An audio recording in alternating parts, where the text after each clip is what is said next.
Hey guys, welcome. We're here in beautiful Lakeland, Florida. We're here at EIC Motorsports. EIC are the people that are building our motor. Gabby is the owner. We're going to be going inside and getting to know Gabby a little bit. He's going to show us all the progress that he has done on our motor. And remember, please always like and subscribe to our channel, and that will allow us to bring some future content as we go on forward. So let's go inside and check out Gabby.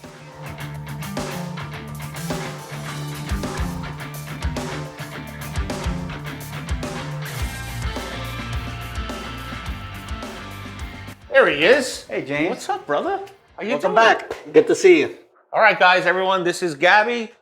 He's the owner of EIC. He's going to actually go over everything for us. The one thing I do want to say is, man, you got a lot of plaques up there, Gabby. Yeah, we base all our, we're an engineering shop. We build pretty much everything here from scratch, or we kind of design most of it.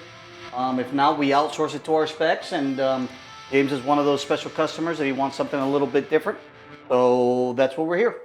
Well, this looks like this is where all the magic happens. You want to tell us a little bit about this special room that you have in here? Well, this is our machine room. Basically, the reason the engine is here is in case we got to make some modifications and go to final assembly, we have it here so when we can grind or machine something once all the pieces are intact. From here, it goes to getting final washed, and in our engine assembly room, and that's when it gets our final, it'll be completely assembled there.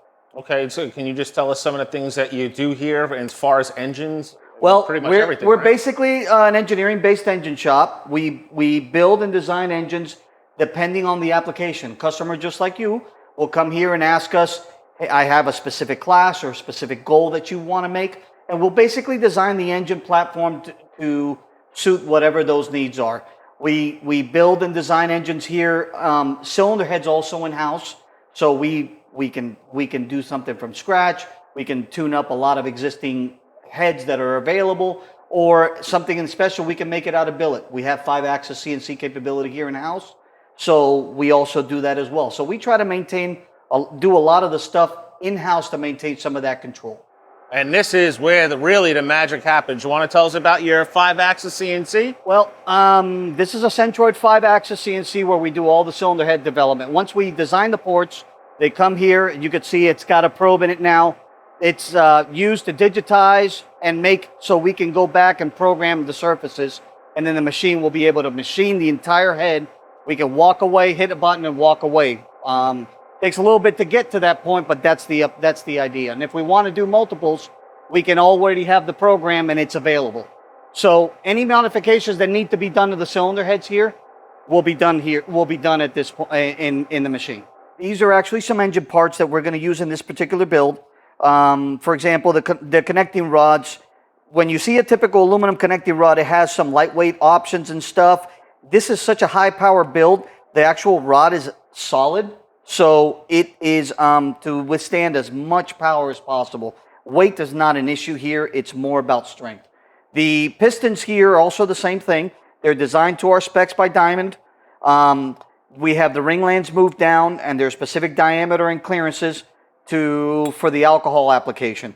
Specific compression ratio for his application as well. You could see also in the piston pin, it's almost damn near solid, and that's so that it'll never flex under the power that it has. Titanium valves made by Victory, nothing better. They're actually coated also as well to resist some galling, and specific back cuts and angles to suit the airflow.